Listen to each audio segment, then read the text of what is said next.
What is going on? You went to the highest offer and that other wholesaler still got the contract.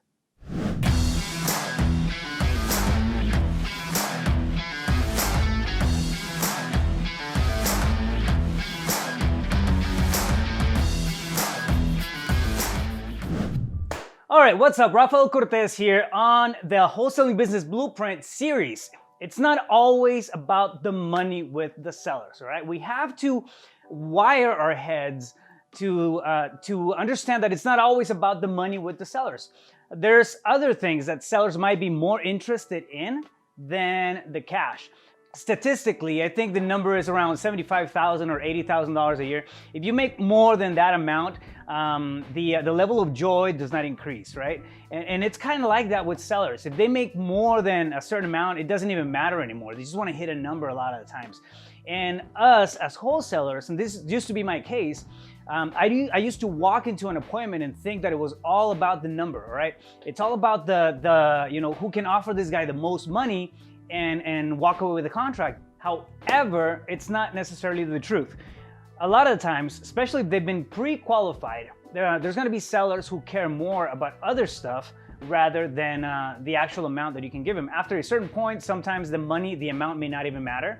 And to me, it was unbelievable, right? I couldn't understand how that, why would they do that? Why would they sell for less? The reality is that they have a problem. We're coming in to provide a solution.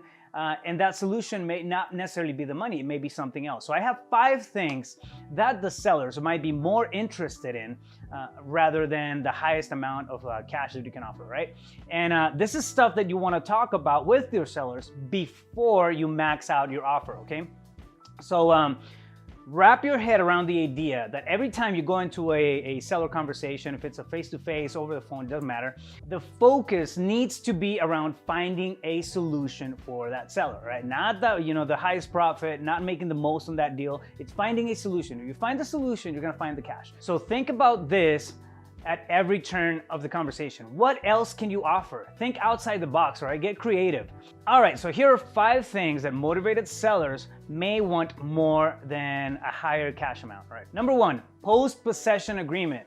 A post-possession is the ability for a seller to stay in the house after they close escrow, all right? So your buyer comes in, they buy the property, but the seller doesn't have to move out yet, all right? So the benefit of this is time and it's cash, all right? So they go through the close of escrow, they get a good chunk of cash in, the seller does, and now they have money to look for something else, right? They have money to look for a place to move into.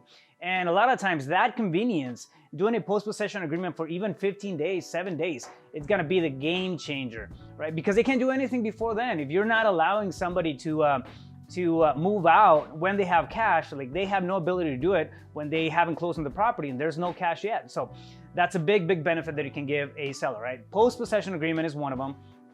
There's stuff that you have to, take into account, like holdover rates and that sort of thing.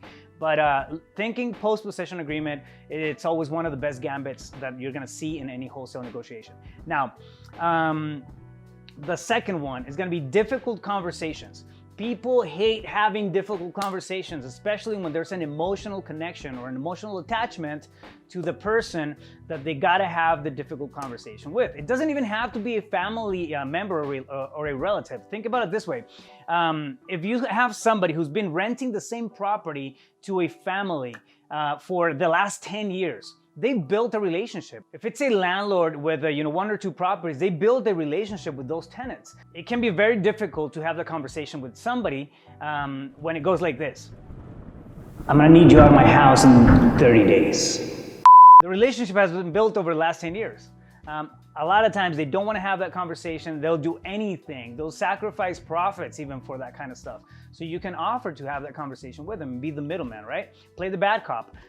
We are there to provide a solution. That is one way that you can actually approach an issue with a landlord.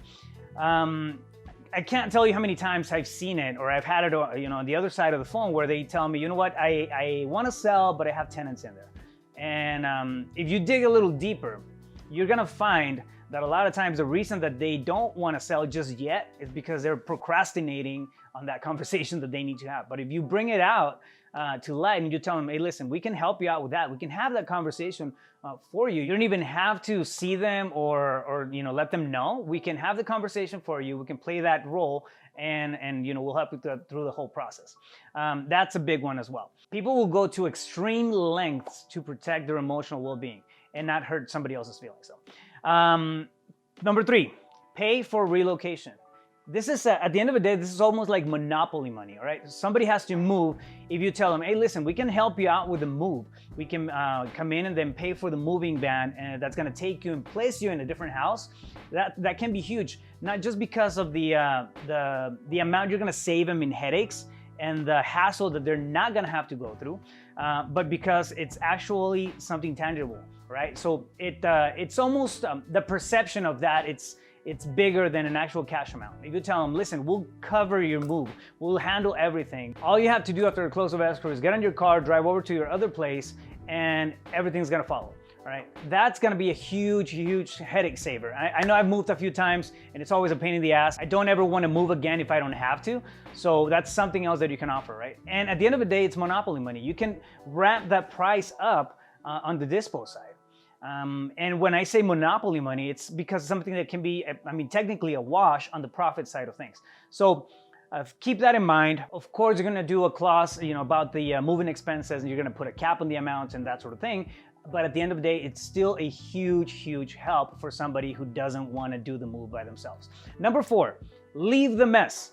If it's somebody who has a ton of stuff, I remember one seller that we went to, the guy had, I think, like 18 or 19 boats. And this is not nice boats, it's just pieces of boats on the backyard. The guy had to pay a ton of cash to get it hauled out, and it was just a mess. He had car parts, there was the house on the inside was just cluttered, it was messy. And the reason the guy, after some follow-up, we found this out, right? It took us a little bit. But the reason why he didn't want to sell was because he just didn't want to take care of all that mess. He wanted to go through the whole thing and see what he could, salvage and sell in order to make a little bit more cash. And he was, pushing the sale and the deal, he was pushing it back just because of that reason. So what did we do? We tell him, hey, listen, leave the mess. He goes, well, I don't want to leave the mess. There's stuff that's worth, money in the backyard. And our response was, well, we'll buy it.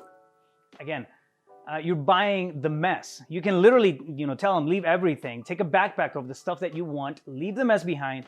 We'll buy it from you, and we'll give you an extra $5K, for whatever that is. At the end of the day, it's monopoly money because you can't come in and figure it out on the back end at the close of escrow. All right, so none of this money goes out unless the deal closes, right? That's I can't emphasize that enough. So don't go out there and buy a whole backyard full of junk before the close of escrow. If the deal closes, then they get paid at the close of escrow or after that, and then you can work it through bill of sales and that sort of thing. But you can leave the mess or you can buy it from them. Number 5, be flexible on the seller's timeline.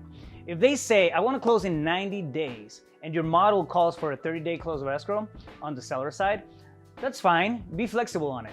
Push it over to 90 days, get it under contract, tell them, listen, okay, yeah, we'll wait the 3 months, that's fine. If it's gonna make them feel comfortable about the sale and the transition, completely fine, completely doable. Gives them time to prepare emotionally, to prepare strategically for a move and all that stuff if they're that type of person, right? Now, when you push a close of escrow back, one thing that we do is we wait on the marketing. We don't blast it out right away. We can't close on it anyways, right?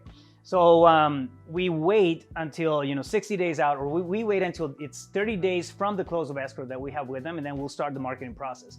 The reason for that is you give the market some time to catch up. All right, more than likely there's going to be some level of appreciation that happens there. You also want to reduce your exposure on the B2C side close, so on your close with your end buyer. You want to reduce your exposure and not really have a super long close of escrow with them. You want a 10-day close of escrow with whoever buys your property. And if you have a healthy buyers list, you're not gonna have an issue moving that in 30 days.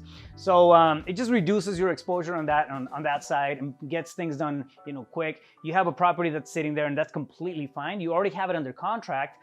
So you have something in the portfolio that more than likely will close in 90 days to 105 days. So those 5 things work wonderfully when you're negotiating a property with a seller, right? Number 1, post-possession agreement. Number 2, difficult conversations. Number 3, pay for relocation. Number 4, leave the mess or buy it.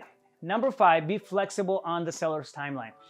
If you like that, and if you're interested in coaching in the Wholesaling Business Blueprint program, go to the Wholesaling Inc website at wholesalinginc.com/WBB and schedule a call with one of our guys. If it works out, I look forward to working with you. I hope you found this useful. Don't miss out on future videos. Make sure that you subscribe to the channel, you like it, you share it, you post it on your wall or whatever people do nowadays. And tell me your thoughts. I want to start a conversation. So drop a comment below. Stay focused. You got this.